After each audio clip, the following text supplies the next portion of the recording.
which, by the way, turn out to prefigure, almost to predefine future empires. So the Mongol Empire breaks down into a Middle Eastern section, a Russian section that is almost a prefiguration of the future Russian Empire, Chinese section, and a Central Asian section. European imperialism is, I think, in this respect, quite similar.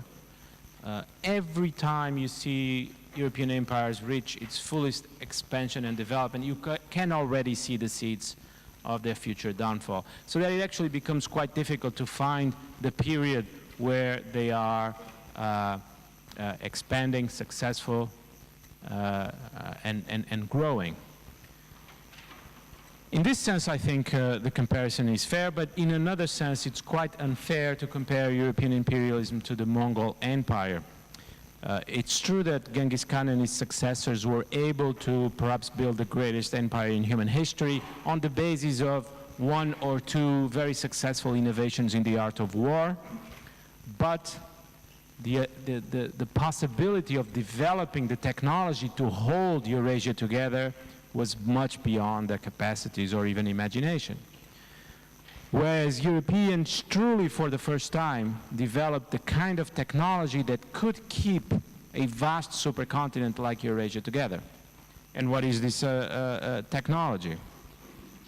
Shipping, railway, instant communications like the telegraph, banking, insurance, hotels, the Suez Canal, so critical to even starting to think of Eurasia as a single whole. Education, scholarship, the study of languages, the study of civilizations, archaeology, all this was critically important to develop a view of Eurasia as a whole, to the point where I think it is in fact this continuous effort to develop the Eurasian perspective that by the end of the 19th century leaves us with, for example, the concept of the Silk Road, invented by a German scholar, Richthofen, in Berlin in the late 19th century. If you actually read his work, it's about a page or two. He doesn't think it's a good idea, a good concept. It's only in the 20th century, in the 30s in fact, that Silk Road starts to be a very popular idea. So Silk Road never really existed. Silk Road is an invention with a few decades, which we use to project back into the past at the moment when we start to think of Eurasia as a single whole. And that's a disagreement I have with authors that try to explain the history of the world in terms of a Silk Road, which of course was of very negligible importance. Very little trade happened across the Silk Road. Whatever trade happened was done in segments. A traveler or a trader would travel maybe 50 miles, 100 miles, never really leaving home, would pass on the goods to the next traveler who would travel 50 or 100 miles. There was no sense of spanning the whole supercontinent. The trade was negligible, unimportant. And so you see why I'm inclined to think that Eurasia is a more recent invention. Now, whether you think that Europeans developed advanced technology and then were able to conquer Asia, or whether you think that Europeans developed advanced technology because they wanted to conquer Asia, and I think this second hypothesis is actually more plausible. In either case, it is very obvious that with European imperialism, Eurasia could, for the first time, be thought of as a single whole.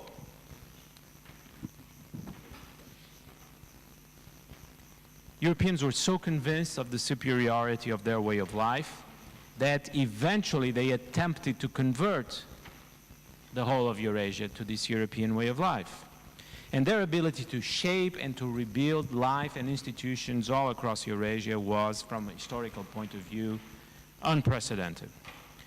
For the first time, the influence traveling from west to east was able to break distance, was able to overcome political barriers, political borders. But paradoxically, and here we get to the point where Eurasia is about to be born, paradoxically, as they took the fruits of European civilization to some of these old, long-living and powerful Asian empires, they were also sowing the seeds of their future downfall. They were spreading the technology that had given Europeans their concrete advantages. They were spreading the organizational skills that had given Europeans their concrete advantages. One could already imagine a day when influence would start to flow in the opposite direction, not just from west to east, but also from east to west. When did it happen? Well, I would suggest that, in fact, if you want to find a year when one could already see the beginning of this great influx in the opposite direction starting to be formed, the best candidate is 1919. So very appropriate to be speaking about that. Very appropriate to be speaking about that in Vienna, and very appropriate to be speaking about that in Vienna in 2019. Why 1919? Why 1919? And you can read a little bit about that in a wonderful book by the historian John Darwin called After Tamerlane. Well, in March of 1919, British officials reported wide-scale riots in Cairo, the city linking Europe and Asia through the Suez Canal. And really this was the beginning point of Egyptian nationalism, so powerful that it became the inspiration to many other nationalisms across Asia and Middle East and India and the Far East eventually. In India, also in 1919, a new rebellion had to be crushed. At Amritsar, we're celebrating the 100 years, a brutal, cruel massacre for no purpose and with no necessity, something similar to Game of Thrones in the last season. A brutal massacre that in a way showed to the whole world that British rule in India was no longer legitimate. And we're also commemorating 100 years of that, of course, with many Indian intellectuals calling for Britain to formally apologize. But it hasn't quite happened yet. This was really the moment when Indian nationalism changed, when Gandhi became influential, when the Indian National Congress decided that only full independence was acceptable. So things were changing. This was also the year, by the way, that the Soviet Union started to coalesce to recover some of its, from some of the territories that had been lost after the revolution, when Comintern was founded, when the idea of the Soviet Union actually influencing the rest of the world became a reality. And finally, in the dying Ottoman state, a gentleman called Mustafa Kemal was throwing Europeans shaking off European influence, creating a new state in the Turkish Revolution. The second of three critical revolutions throughout the 20th century, in which three proud, long-living Asian nations decided that a new global order was needed. Russian Revolution in 1917, the Turkish Revolution in 1919, and then of course the Chinese Revolution, which concludes this series. But remember that 1919 was also the year where in fact a modern China was born, with the May 4th movement that we just commemorated, a year of important commemorations, the May 4th movement, when students all over China rebelled against the decisions that had been taken at Versailles, where it was decided that some of the old German territories in China would be granted to Japan. And so China rose up in a bout of national pride against the West, and very much with the idea of overturning the Western domination over China, and things were never the same. I think from 1919 to 2019, Chinese history is more or less a straight line where the goal is to return China to its rightful place and to overcome the century of humiliation. Chinese Communist Party was, of course, founded already in 1921. We're going to be commemorating the 100th anniversary. What we witnessed in 1919 was the initial attempt to build a future where the political nations of Asia would be sovereign and autonomous. Europeans had built a system where influence flowed almost without any obstacle from west to east. Asians would not be able to stop these flows. They would not be able to rebuild those dams or close them again. What they could try to do was, and has been, to reverse the flow of influence, or to make this influence flow in both directions, not just from west to east, but also from east to west, using the tools that they had learned from Europe. And after all, Mustafa Kemal in Turkey built a modern European state, but very obviously not a modern European state in order to become European, as many people think, but a modern European state in order to free Turkey from Europe. And there are speeches where Ataturk, Mustafa Kemal, thinks of Turkey as an Asian nation. It seems obvious to him. We are Asians, but with a modern state built in the image of European states. End of the historical part, and what has happened? Well, 100 years later, we're in 2019, the prophecy of building a Eurasia where influence flows in both directions has been realized. So much so that I would say that just as European countries were 100 years ago Asian powers and had Asian empires, we are now at a moment where China has become a European power. China has become a European power. Some of you may find this a puzzling and a slightly mysterious formulation, so I will try to explain it. But clearly a watershed in political history. We saw something like this before when Russia became a European power and already forced enormous transformations into the European system. Perhaps it happened with Peter the Great at the beginning of the 18th century, or perhaps it happened later in the century with Catherine the Great. But at some point, Russia became a European power. It was accepted as part of the European system of power, and that system had to adapt to Russia. Well, now the transformation is much more decisive because China, at the other end of the supercontinent, has become also active in Europe and powerful in Europe. Let me give you 3 examples, 3 or 4, and I don't think more than that are necessary. Well, China has been able to draw many European countries into its geopolitical initiative that you may have heard about, the Belt and Road Initiative. Many European countries, by now I think 15 or 16 European Union members, so already a majority, have joined the initiative.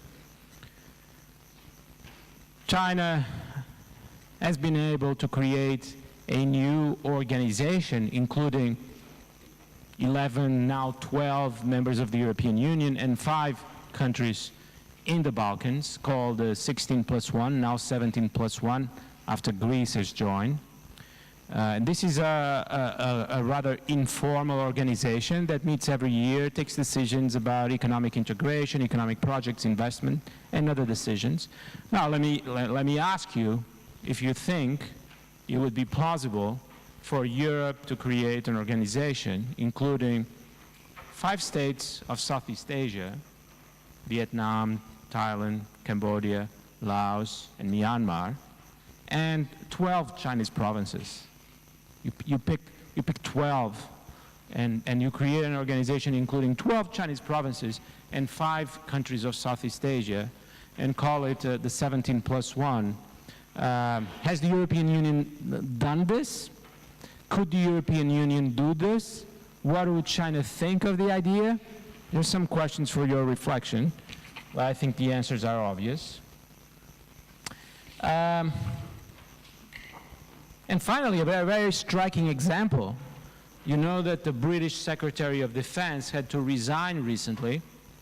Why did he have to resign? A very complicated affair.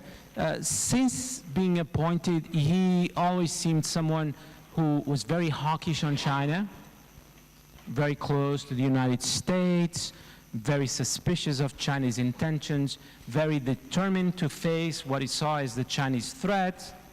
He made a speech announcing that the new aircraft carrier that the UK is building would have as its maiden voyage a little excursion to the South China Sea. And he made this speech a week before the Chancellor, the Minister of Finance, Philip Hammond, was supposed to go to China. And an extraordinary coincidence, China canceled the visit after the speech, and Philip Hammond could not go to China. Then there was some attempt by the Prime Minister, Theresa May, to say that, after all, the carrier would stop in Singapore. It's not properly part of the South China Sea, just at the entrance. And the issue seemed solved. But then you remember that there was the necessity to determine whether Huawei, the Chinese telecommunications company, could be part of the British 5G network. And the Prime Minister, Theresa May, decided that there was no reason to have a blank ban on Huawei, although there would be scrutiny over Huawei activities. And there was a leak to the newspapers about this decision and how dangerous it was. And Theresa May, in one of the most extraordinary political episodes in the past few years, wrote a letter, a public letter, to her Secretary of Defense, saying that she had determined, to the best of her ability, that the leak had come from him. She had asked him to check his cell phone and laptop, and he had refused. And so you would have to leave the government. Now, very complicated affair. You could even write a movie script about it. But doesn't it remind you of those of you who know history, because most of you are very young, doesn't it remind you of those periods where this happened in the developing world, where very complicated affairs involving political influence used to bring down ministers and governments in Pakistan, in Egypt, in Turkey, in Malaysia. But now it's the Chinese question that brings down ministers, and people are interested in who will be the next British Prime Minister in many ways because of Brexit, but perhaps even more interesting and more consequential, because I don't think whoever the Prime Minister is, the Brexit process will not be that much affected. But one thing that will be really significantly affected is whether the Huawei decision that Theresa May took is going to be reversed or not. And if Boris Johnson is Prime Minister, I would guess that it will be reversed. So you can see how China is right in the middle of the succession process in the UK. China is a European power. To sum up, before the modern age, one had a system where different empires lived in isolation. Habsburg, Ottoman, and Mughal empires around 16th, 17th century. Of course, Vienna as the seat of one of these empires, living relatively isolated, in competition on the borders, but relatively isolated. Then we moved on to the age of European imperialism, where only Europe lived in a kind of splendid isolation. What does splendid isolation mean? It means that you're able to influence other actors while not being influenced in return. You're isolated in the sense that you are protected, but it's a splendid isolation because you have power to influence others. Europe lived in splendid isolation for 2 centuries, and now Europe no longer lives in splendid isolation. China is everywhere in European politics, Russia is everywhere in European politics, Turkey is everywhere in Austrian politics. Fair enough or not? Turkey is not everywhere in Portuguese politics, but I have the impression that it is everywhere in Turkish politics, in Austrian politics. You'll tell me if I'm wrong. What I call the dawn of Eurasia is the birth of a system where influence flows in all directions, and we can no longer understand political questions in Europe in isolation. Let me finish with two examples. First, the question of populism. There is an intellectual fashion and tendency to explain populism on the basis of purely internal domestic factors. Why do we have populism in... I hear that you have something that can be called populism in Austria. Again, correct me if that's wrong. But why do we have populism in Austria, in Italy, in Poland, in Hungary, and in many other places, in France? Well, because questions of inequality have not been solved out of the financial crisis, because of the power of financial elites, because of the fall in public investment, because of the Eurozone crisis. It is very reassuring to think that these are the causes, because then we can solve them. And by solving them, we actually create a more just, a fairer society, so all would be well. But I think this is just wrong. If you look at populist parties all over Europe, competing for power, and in some cases actually being able to form governments, like in Italy, actually reminds us of populist movements in developing countries. I've already told you that in my view, some of the things that we see happening in Europe reminds us of developments that happened 100, 150 years ago in other parts of Eurasia. A sense of political, economic dependence, a sense of loss of control, which then is formalized in a nationalist, populist reaction against that. The sense that we are under threat, the sense we're under threat of being colonized creates a nationalist reaction. And as you know, there are now many people in Europe on the far right that speak of a kind of colonialization in reverse. European countries are being colonized by Islam, and a reaction against that is necessary. So we see the story being replayed, but this time in Europe. Listen to the populists in Italy, in Poland, in Hungary.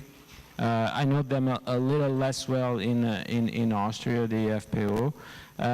There is remarkably little in what they say about the existing social and economic structure. And in fact, in countries like Hungary and Poland, something that the ruling parties have not done is to question the existing economic and social structure. In fact, they seem to have reinforced it. If the problem was inequality, lack of labor rights, a sense of social unfairness, well, then these populist parties are not addressing it at all. In Hungary, the Orban government has revised labor laws in order to make it easier for German auto companies to move and to operate in Germany. And in Poland, the Prime Minister, Morawiecki, has said recently, I don't know why Brussels is so worried about us. Certainly international investors are not, and they are flowing into Poland. So they are not fighting global capital or foreign investors. What are they fighting? Well, what they talk about, and the source of their electoral appeal, is a world where European nations are in danger of disappearing, swamped by external forces they cannot control.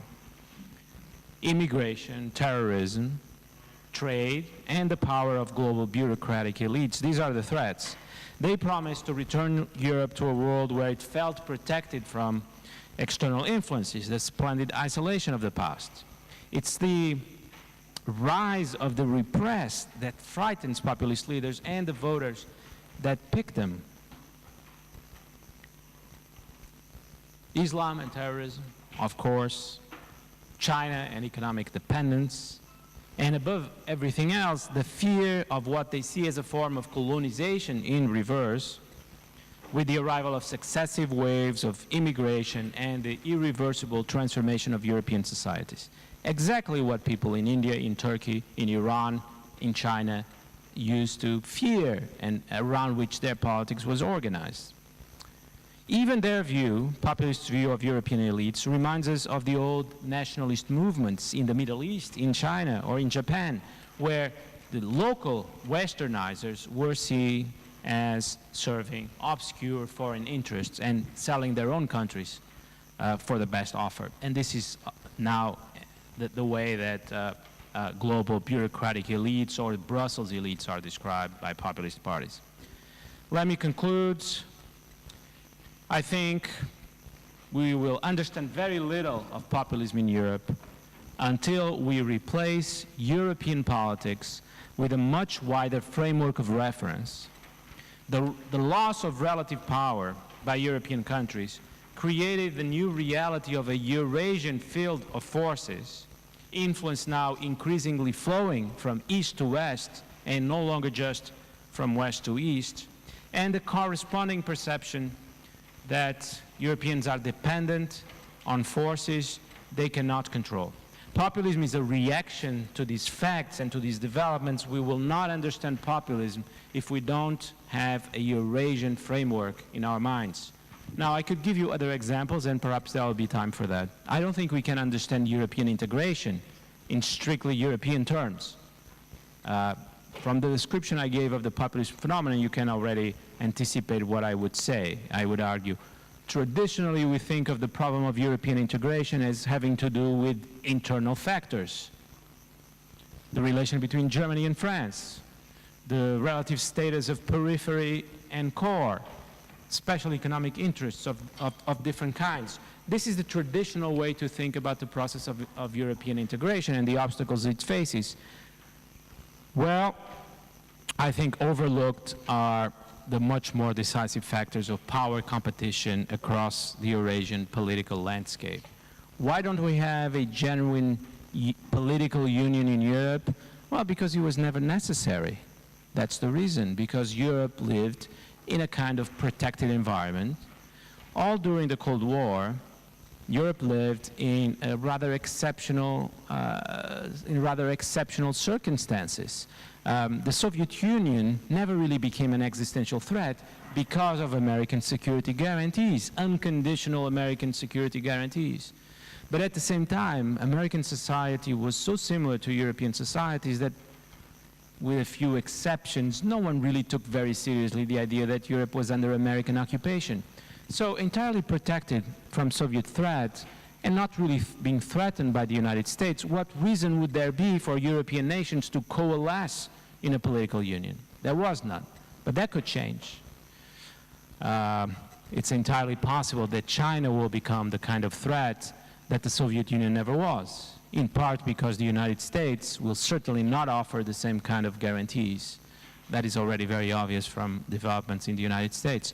So to conclude, we will never understand properly the process of European integration, whether it has reached its end or whether it will develop further into a genuine political union, until we see the destiny of Europe as connected to the rest of Eurasia. China in particular at the other end. The fears about China may well prove to be overblown, but one way or another, whether they are overblown or not overblown, Europe and China are now so closely linked that their political destinies can no longer be understood in isolation. Whether Europe moves towards a genuine political union is a story where China, not Germany or France, will play the main and decisive role. Thank you very much.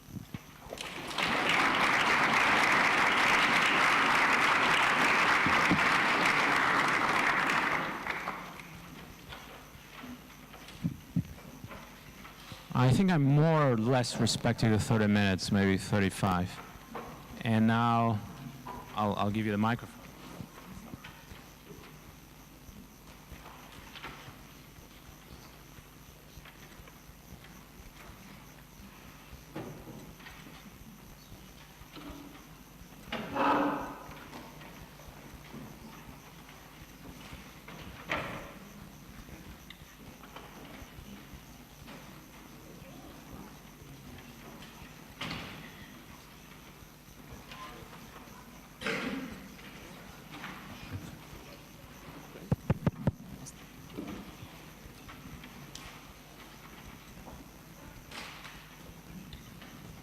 So, good afternoon, ladies and gentlemen.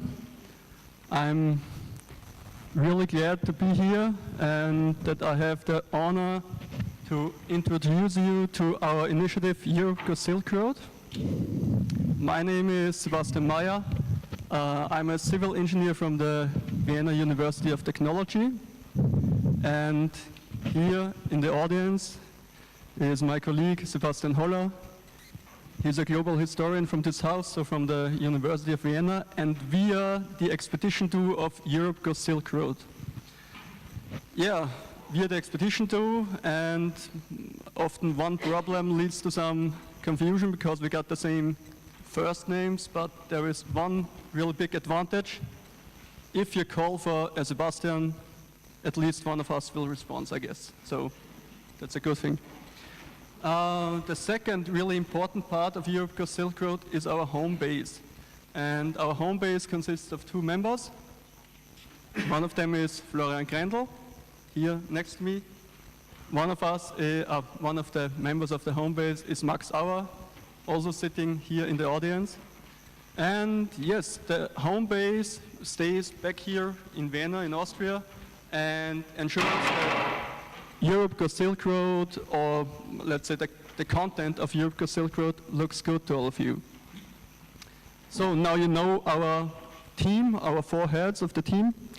So we go on with the definition of the name Europe Goes Silk Road.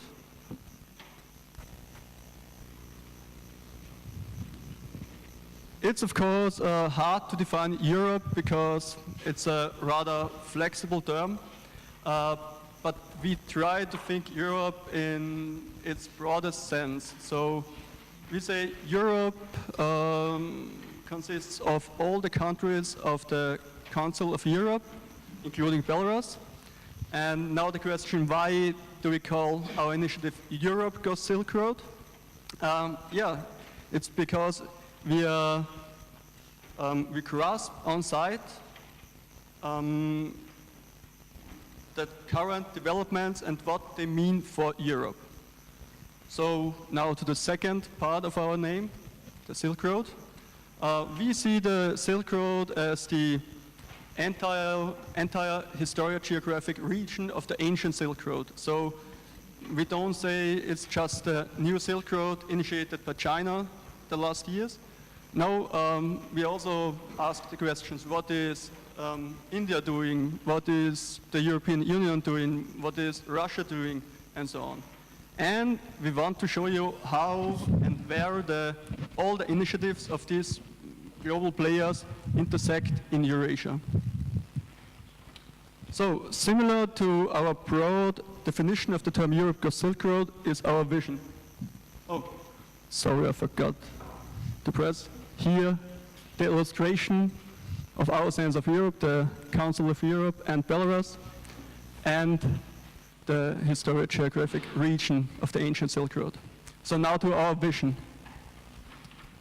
We at Europe Goes Silk Road share the dream of discover the unknown, connect people and ideas, and exchange with partners all over the globe to shape a common future of prosperity. This motto reflects and also includes the basis of Europe Goes Silk Road. Europe Goes Silk Road stands on a basis made of three main pillars. Discover, connect, and exchange. And now we want to show you what these topics mean to us. So let's start with discover. To put it briefly, we are going by car from Central Europe to Shanghai. And yeah, we know that there are already defined many corridors all over Eurasia, but we want to add another one. And the yellow drawn line here in this map behind me is our expedition route and our so-called corridor of understanding. And why do we call it corridor of understanding? Because we want to understand the current developments and fostering international understanding. Of course, we will visit spotlight projects of the Belt and Road Initiative like Piraeus, Kashgar, Quadra, and so on. But we are especially interested in what's going on in between these spots. And we want to consider all kinds of disciplines. So we really want to consider everything from A, like anthropology, to Z, like zoology, everything. So let me mention some examples. Logistics, like here the break of Gork in the small town of Chop in Ukraine. The expansion of the digital networks, like here in Pakistan.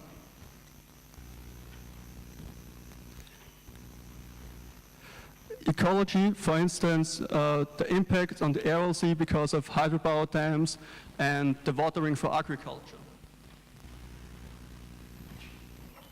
Arts and culture, like here, for example, the Tehran Museum of Contemporary Art.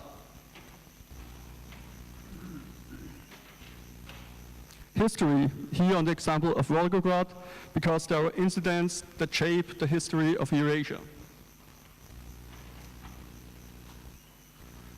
Tourism, like here, riding tourists near Dunhuang in the Gobi Desert. Geology and resources, like here, one of the biggest gold and copper mines near Saindak in Balochistan, Pakistan. And the last example, also from Balochistan in Pakistan, security policy, where often problems with insurgents and so on. And so, all along our corridor of understanding, we want to connect all kinds of disciplines and, yeah, try to figure out which connections are between them. That's why we are going on site for you. Thanks for the keyword, Sebastian.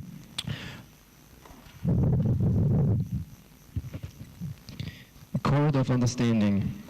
We're building in order to exchange and to build a network of science, economy, and diplomacy.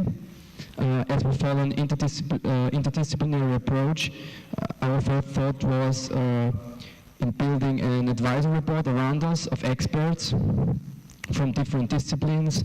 So in this advisory board, for example, we have Dr. Sebastian Kummer from the Institute of Transport and Logistics at the University of Economics and Business in Vienna, or Mrs. Vilina Chakarova, head of institute at AIES, who are also co-hosting this event today with us. Mr. David Morris, Mr. David Morris from the United Nations ESCAP, or Wade Shepard, a contributing journalist who is also author of the best-selling book Ghost Cities, and really concentrates on the Silk Road topic. And last but not least, we also announced honorary president of Europe Go Silk Road, Jacek Palkiewicz, who is the last great explorer of our time, who also discovered the source of the Amazon River, and is a fellow of the National Geographical Society in London. He is a personality that really inspired us in the way we are realizing our project just by going 33,000 kilometers from the heart of Europe to Shanghai. In order to build a network that is sustainable, we know we have to gather all our network partners and our experts along the entire corridor of understanding, so to speak. In order to have the sustainability, we need an entity in which our partners and our network can communicate, can connect with each other, and also exchange. And this entity is the so-called International Silk Road Society, a frame in which we also want to organize International Silk Road Congress 2020 in Vienna. Now we're coming to the last aspect, connect. The Silk Road as such, and also all Eurasian connectivity projects will shape our common future in order that people in Europe also informed and with the topic and engage with the topic. We share our story with them through classic media, like print media, TV and radio, but also what's of course really important nowadays, for especially in order to reach young people, is of course social media. Because when we're talking about the future, we're also we are always talking about young people, because they are the future, so to speak. And if I'm allowed to cite Mr. Maçães here, we have to prepare them for a new world order in the 21st century, which is going to be an Eurasian world order. But there's one aspect we have to take into account, and that's the youth consumes information and content differently nowadays. They consume content that's short, they can engage with interactively, in small portions and daily. And that's what we have to take into account. What we also understand our project as is a project for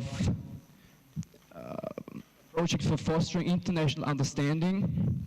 We inform and we connect, not only between economy, science and diplomacy, but also between countries, cultures and people. And this in a completely new way, in a way especially the youth will understand. Interactive, short, on a daily basis, live, and last but not least, in first person. And how are we going to do that? Not like this, I guess. How are we going to do that? With LiveDocs. LiveDocs is a new application we developed with our partners from Deckweiss.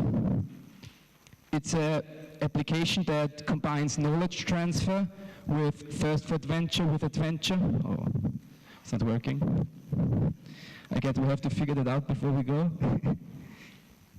And it's the word LiveDocs, the term derives from documentaries in live format, so to speak. A really completely new format in order to reach young people with the topic. And today the time has come. Now we're gonna officially launch it, and now the revolution of documentaries has come, and I'm gonna pass the word to Simon from Deckweiss in order to present the application to you. So as we know, Europe Goes Silk Road stands for discover, exchange and connect. And the third part, as Florian already said, is about connecting people, connecting especially young people. That's why we built this platform, LiveDocs. We want to reach you at home on the mobile phone. We want to tell you what's going on live on site. When Sebastian's going to be there in Afghanistan or somewhere else, they have some experience that they make. Experiences that you probably want to know about, like to meet new people, to meet new cultures, new countries, new places. And this is something you're probably going to be interested into. And LiveDocs is the way to get this information. Pretty easy, from home, from your mobile phone. So how does it look? This is how it will look on desktop, but we decided to start with the mobile view. So that's how it looks now. When you go to LiveDocs, you see where we are right now. We are in Austria, in Vienna. When you click on the current day on Austria, Vienna, you can see information about where we are. We are at the University of Vienna, and we have a panel discussion in a few minutes. And there's a quiz available as well. Quiz, we'll come to that later on. Let's go back to the home screen where we can start our journey. So, if you go to the home screen, as we said, you can visit the current day. But if you miss out a day, you can also look at days that have been gone before, and you can scroll into the map and you see where have they been exactly, which places did they visit, what was going on their day. So, as we can see, some days ago we decided to develop LiveDocs, and our hometown is Amstetten. That's where we built it. And you can gather some information about Deckweiss, and you can gather some information about the initiative of Europe Goes Silk Road as well already now. This is really online already. So I'm really glad to show you the link. So you can take out your mobile phones right now. I'm going to wait for you a little bit. And you can enter the link and go to live.europegoessilkroad.eu.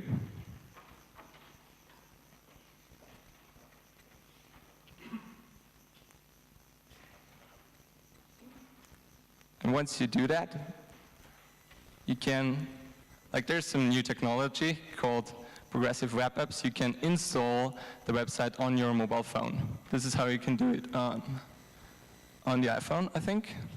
Yeah, on the iPhone. You can add it to your home screen, and then you can, it works like an app. And on Android, it looks like this. There's a little pop-up, and then you can add it to your home screen. And this way, you have the best experience possible. You have Europe Goes Silk Road live on your mobile phone with just one click, and you can experience what Sebastian and Sebastian are going to experience on their trip every single day. And they're going to give their best to keep the information up to date and to entertain you, not only to entertain you, but to transfer the knowledge, their experiences, the people they meet, and everything else. So, but there's another thing we saw before. There's a quiz, and we already put up a quiz for today. So to take part in the quiz, you just have to register. Just put on login and then register. You can register with Facebook, Google, or with email, and then you can take part on today's quiz. I was taking some time to fill out the form. It takes you as well, I think. And once you're registered, you can just click on the map or today, and you can go to the quiz, and you can answer the quiz throughout the whole event right now. And I don't know, probably someday after, like, when we have day 50 or something, we are going to put on even more quizzes and quizzes and quizzes. So if you continuously answer the quiz, probably one day there's a big prize for you. But let's see. So much about LiveDocs. Now you saw all the features that we have now, and we really want to give you the best experience, because probably this is only the first journey that we're going to do with this tool, because infotainment could be a really good tool to bring and raise awareness for such important initiatives like Europe Goes Silk Road is. And we want to make the best experience, and if you have feedback for us, please just approach us. We're here, and I hope you're going to enjoy the journey Europe Goes Silk Road with the tool LiveDocs.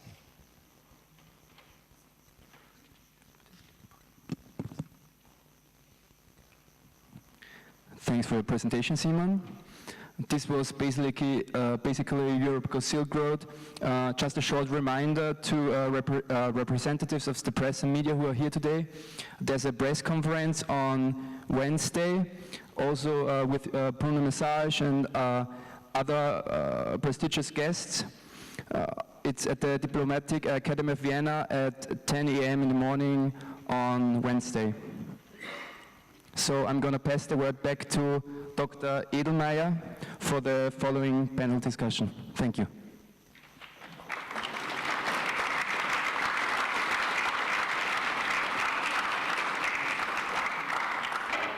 Okay, thank you. May I invite Sebastian Holler and Velina Zakharova and Bruno? Please take a seat.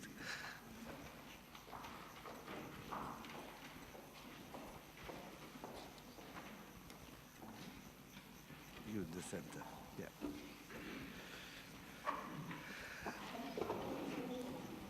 Okay. May we have a second microphone, please? Yeah, we should discuss your ideas. Who wants to provoke? Bruno first. Ladies first. Of course, sure. Is it working? Yeah. Okay, first I would like to thank the organizers of this very interesting event for having me here this evening. And of course, personally to Bruno for coming to Vienna and giving this keynote speech. Well, Bruno, you said that China has become a European power, and I would like to immediately launch a provocative debate on this by asking what can Europe do as a response to China becoming a European power? Is this kind of strategy of economic partner, strategic competitor, and systemic rival the right one? And how do you see, or where do you see actually the place of Europe in this big picture of global powers competition? Thank you. Well, let me start by very quickly reacting to this fantastic presentation and to the incredible idea. I actually didn't know much before the presentation. You never told me many details. And I just decided I'm going to cancel all my plans for the next few months and I'm going to join you, actually. Hope you don't mind. No, I did most of it with the exception of the crossing the border between Iran and Pakistan, which I was always curious about. I hear it's not so easy, so I'll be watching online that particular segment of the trip. The question, well, yes, China is a European power. Europe has to live with that. I try to avoid two extremes, and I, if I was a decision maker, would try to avoid two extremes. The first extreme that we have to avoid is, well, first of all, thinking that China is going to disappear again. China was not present in our lives, it was not present in our politics, it was not present in our economy, and we may entertain the illusion, many people in Washington do, that China will again disappear. Maybe they'll have a financial crisis and the economy will tank and we don't have to worry about China again. And this, I don't have trouble making the prediction that this will not happen. Just look at the numbers. Even if China grows by only 4% a year for the next 30 years, in 30 years you will have an economy that will be close, around 2.5 times the size of the combined EU economy. The five largest economies in the world are going to be China, India, Japan, the United States, and Indonesia. And Germany will be down the list, maybe 8th in just 20 years. So if you think that the world is going to be like it has been, I think young people should not make that mistake. Slightly older people, like the two of us, are perhaps excused, but not people your age. So we have to live with China as a great power. The other extreme that I would try to avoid is to think that because China is a great power, we have to go along with China. And I see the two mistakes being made. There's many people who think China is nothing to worry about, but there's also many people who are already announcing that we should join China's initiative. And I think this is wrong. Europe has to be its own source of power, of influence. We should accept that we are going to be influenced by China, but we should also try to influence China. We should defend our interests. We should try to meet at a higher level, a higher plane. China has its own ideas, we have our own ideas, and we'll meet at a higher plane. And this, by the way, is always the effort of civilization, to find common points, to find agreements, to find even a higher Hegelian way to reconcile some of the contradictions. This is how human knowledge moves forward, and it's also true for when different civilizations and different models clash. It's the productive, healthy way of dealing with difference. And to go back to my initial comments, I think that's also a reason for your project to do that, and perhaps even to send a message to people your age that the time is not to be born in Germany, go study in France, and go work at the European Commission in Brussels.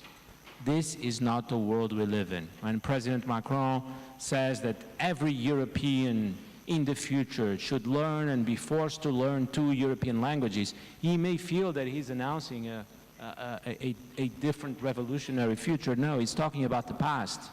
The Europeans today have to learn foreign languages, but why not be truly capable and proficient in a non-European language, in Urdu or Mandarin or Hindi? But this idea that you're proficient in 2 European languages, that already makes you someone very cosmopolitan, is something that I cannot take seriously. Okay, Sebastian, you as one of the younger. Thank you very much. Yeah, for being here, and especially, it's, for me, especially a big honor to have you here this evening. For me, and thank you.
distance of going around the Iberian Peninsula, and with the railway that already exists but can be improved, get all those goods to the core of Europe or get German cars out to China. So these will open incredible opportunities of a much quicker impact with less risk for China. And also in terms of prestige, you know, I live in Beijing, and during the week that Italy was about to join the Belt and Road and then join the Belt and Road, every morning when I went to the gym, there were the TVs playing, and there were Italian politicians on Chinese national TV speaking and news about the event.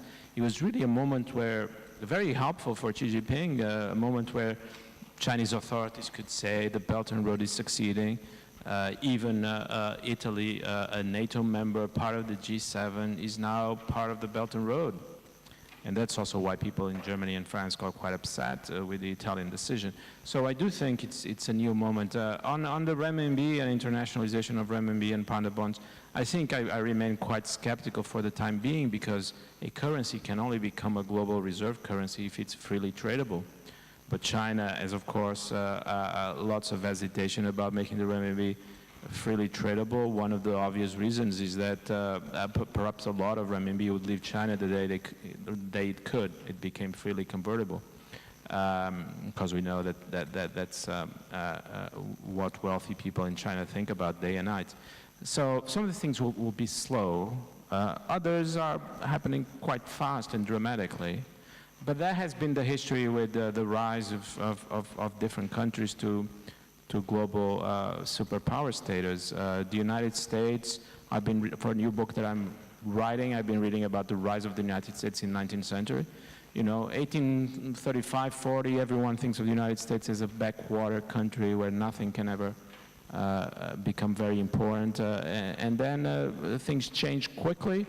And essentially from 1870 to 1890, the United States emerges not only as the largest economy in the world, but as a global military political superpower.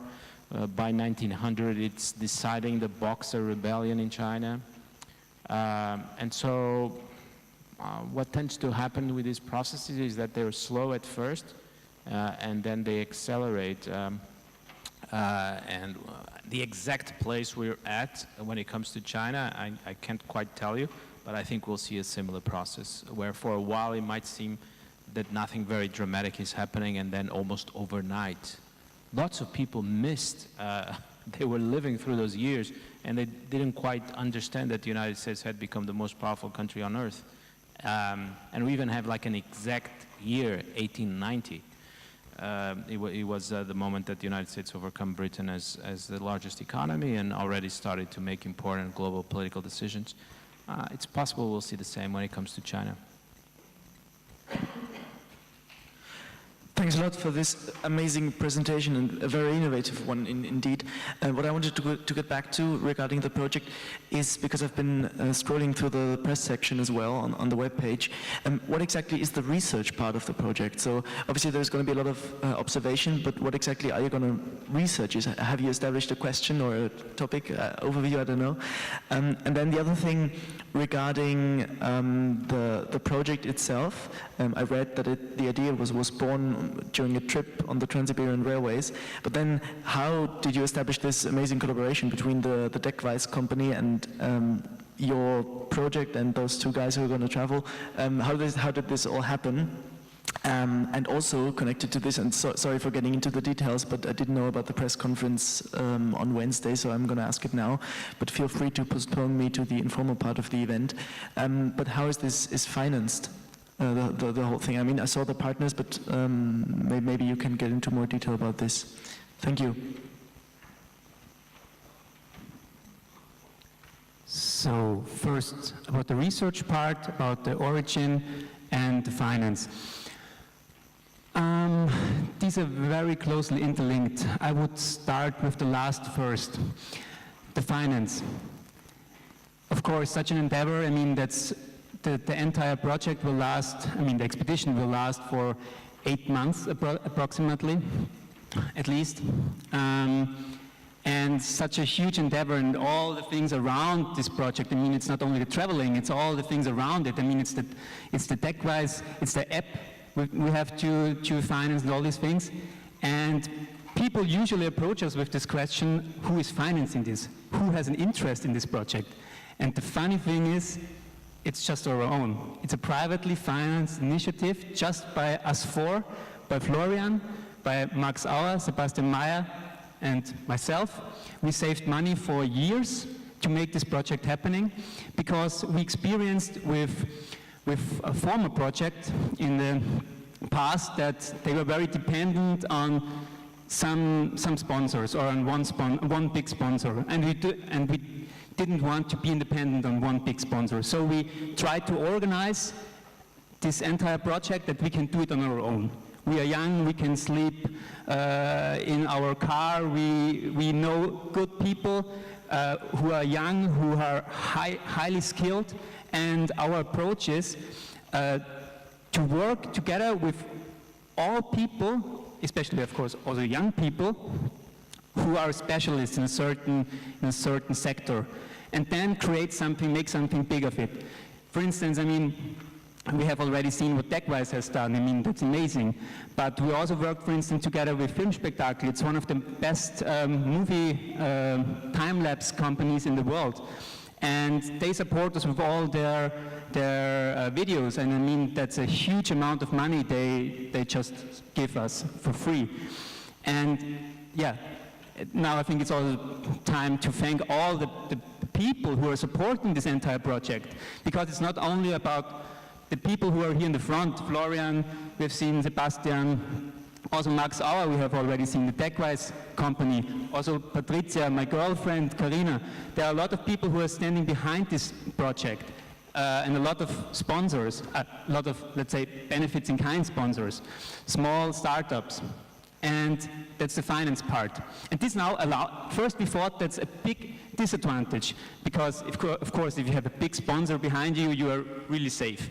But now it's an advantage, because that it is privately financed, because by our own, because now we are in the research part, now I come to research part, we are completely independent.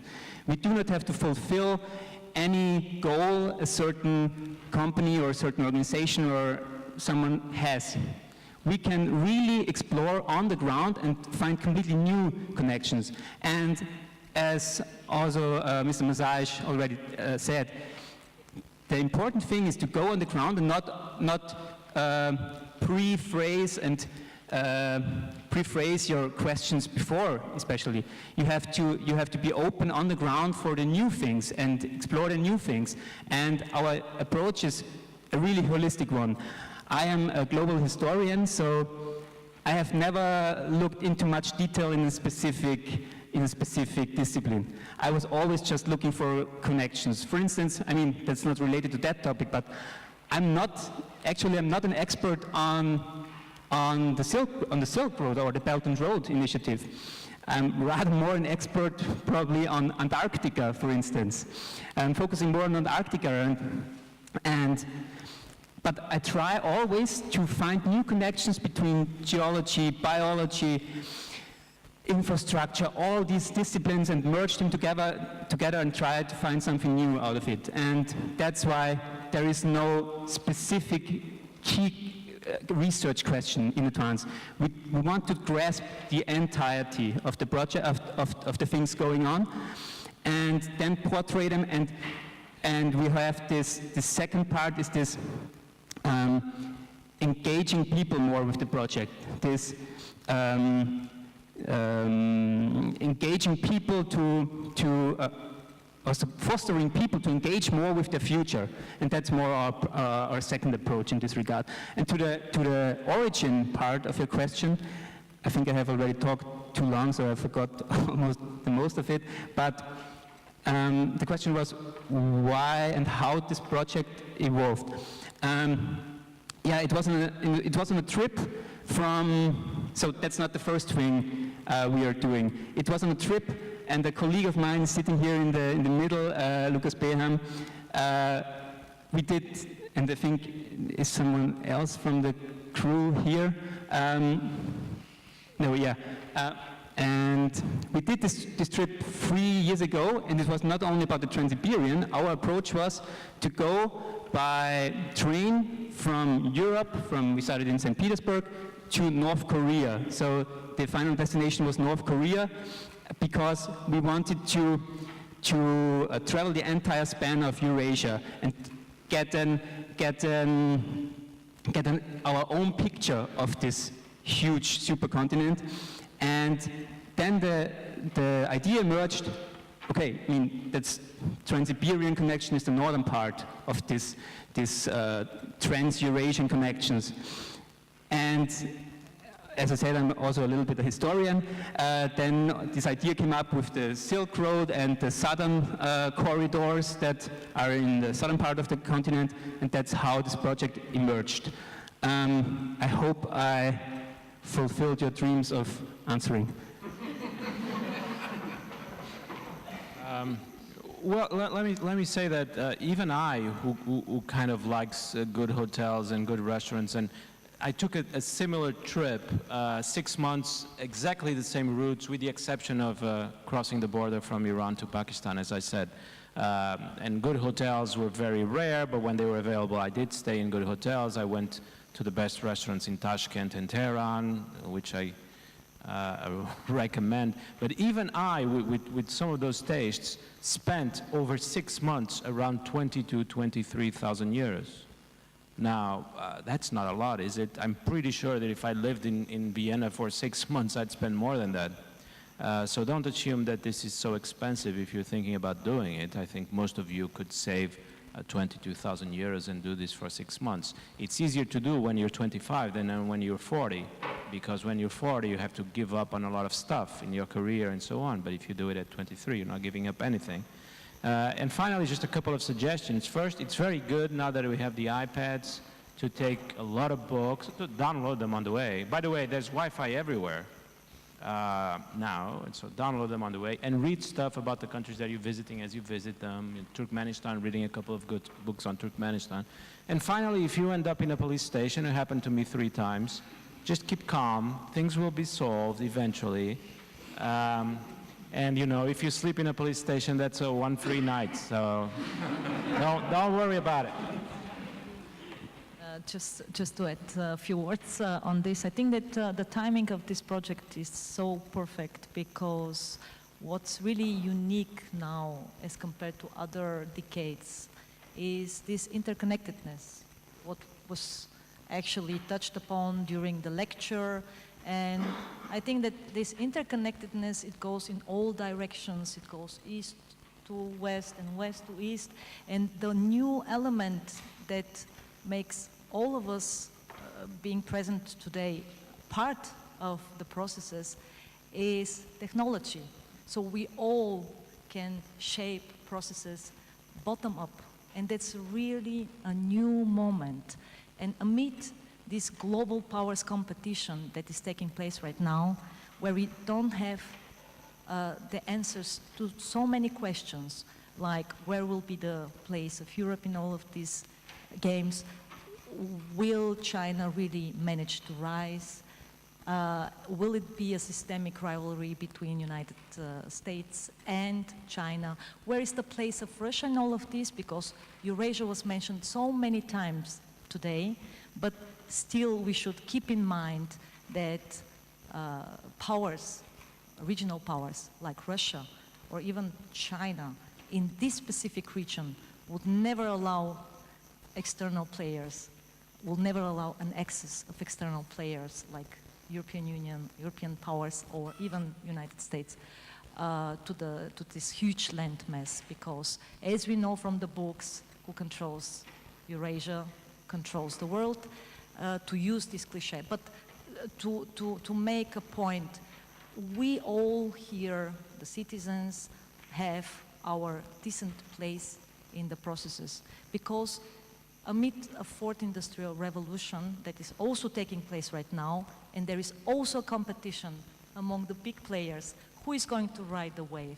Who is going to win this competition? Who is going to make the best technological breakthroughs? We do have a saying in this. we citizens can also shape processes bottom up. And that's huge. That's good news for us. So I think that this will be one great occasion for us, who support you in this, but especially for you, to show throughout these months how people are not only living there, but how they are interacting, how they are actually shaping processes, how is daily life, and what is your contribution to this. So I think that we should not forget this, and we'll have to contribute more and more. And creating awareness is just the beginning, right?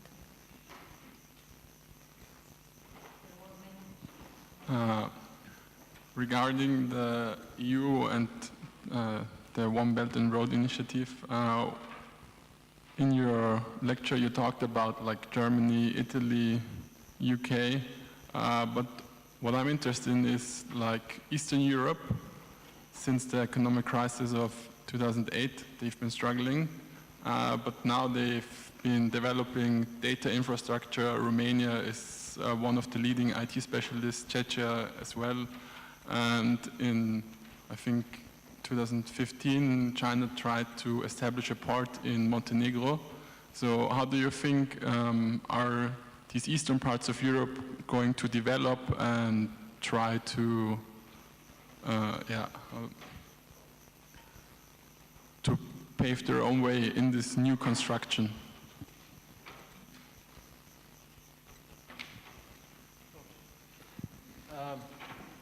Yes, I mean, Eastern Europe has been very important to the Belt and Road from the start. Why? It's not because it's on the way or closer to China. The main reason is that China sees some of these countries as potentially capable of being included in Chinese value and production chains, whereas Germany and France are direct competitors for high-end technology. I think the Chinese see the possibility that countries like Bulgaria, Romania, Ukraine, and even countries in Central Europe, Slovakia, Czech Republic, Poland, can be integrated into Chinese value chains, can produce components for Huawei, for example. From the point of view of those countries, there's a lot of talk about the investment that they could attract. There's a lot of talk about infrastructure investment. All that is true, and these countries are interested in it, but don't forget about the politics. I think in many cases they are attracted to the possibility of bringing in another actor that can balance Germany, which they see as too overbearing and dominant in Europe. I think for countries like Hungary, Poland, Italy, outside the region, this is also an important consideration. And finally, remember that for a politician, it's always exciting to be involved in big projects. Sitting on the table with a Chinese minister and discussing the Belt and Road is probably going to be the highlight of your month for a minister in Slovakia. China knows this very well and is able to attract the interest, the attention of political classes in some of these countries. And some of these politicians, it's not my case. I don't get paid by the think tank that I'm associated with in Beijing. I don't get paid by any Chinese institution, although some people on Twitter sometimes say the opposite, and I don't want to be. I want to be free in what I say about China. But many former ministers in Eastern and Central Europe, I run into them all the time in Beijing universities, think tanks, agencies, companies. So that's also a reason that they sometimes have to think about their career after leaving office, and China offers a number of promises. I'll stop here. I've been too outspoken already. Maybe I can add a few sentences. Every time when I'm asked about the Balkans, I come from the Balkans, I tend to answer with the following two quotes. One by, I think it was one of the European commissioners, who said that we basically overestimated the Russian influence and underestimated the Chinese influence in the region. That's probably one quite good sum up of the situation in the region, in the Balkans. The way how I see it as a geopolitical analyst is that China, of course, uses the opportunity of a backdoor, so to say, to penetrate, of course, countries that are potential European Union candidates. That means at some point, of course, there is the possibility of them becoming European Union members. And we know that China is a country that has a different time dimension. If Beijing says 100 years is not a problem for us to wait, let's put it that way. We have countries that might join the European Union, and as such, if they have certain fields that are already, penetrated by Chinese business and are strongly influenced by Chinese investments, then this is, of course, an opportunity for China. To give you one example, for instance, Beijing signed free trade area with Georgia that had signed previously an association agreement with the European Union, which is basically a European integration without participation in the institutions, because at some point it would include Georgia in the European common market. So it's a way of how to basically, be present on the European continent. These are countries with weak institutions. You can easily, let's say, find opportunities in business, in political partners, and it's just a faster way of how to deal with the processes. And by the way, in China, the so-called now 17+1 initiative that was previously 16+1 is actually called 1+17, and that says everything, right? Hello. Thank you very much, Dr. Bruno. My question is specifically for you.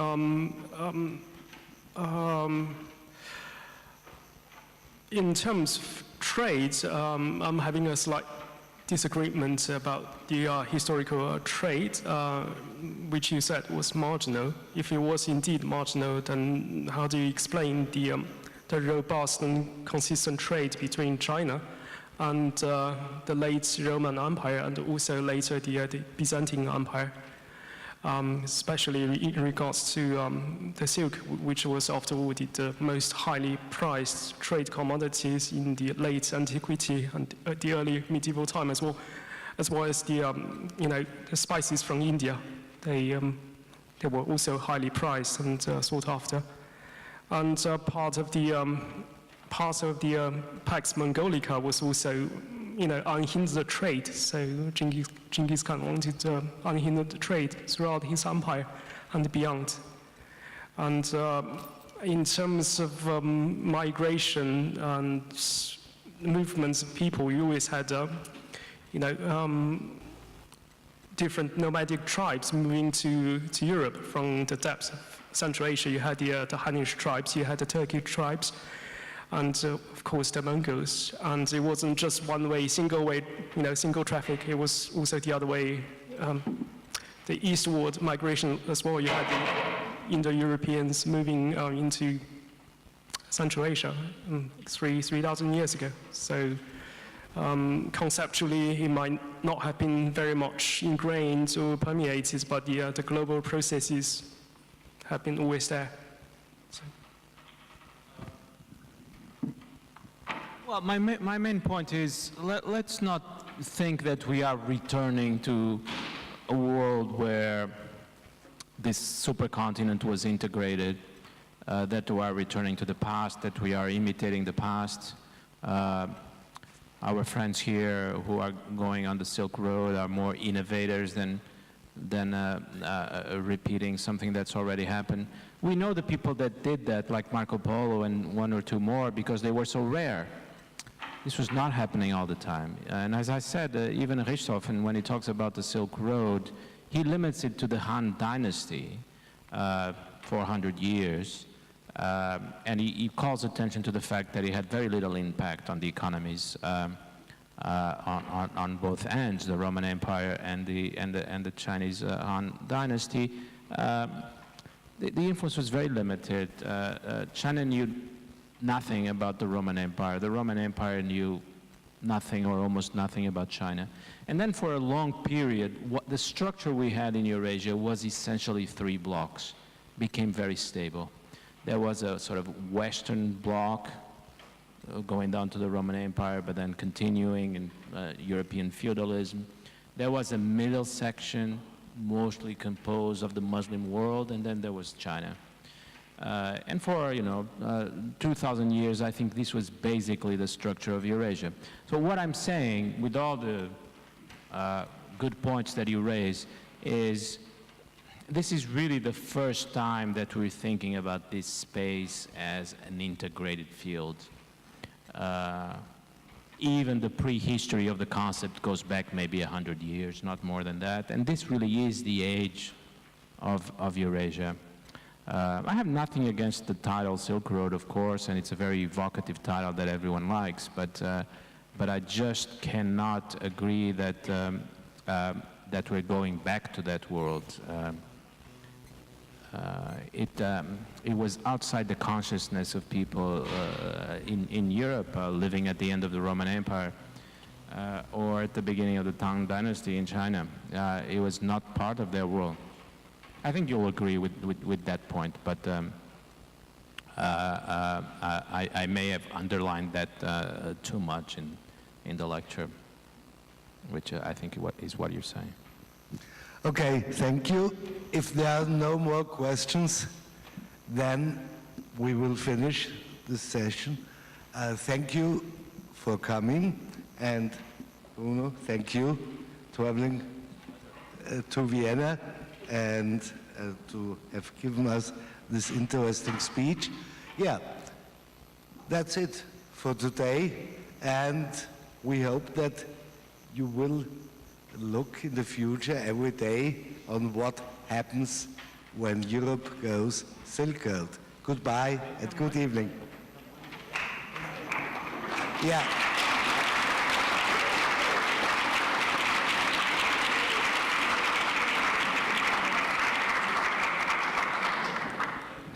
Just a short reminder.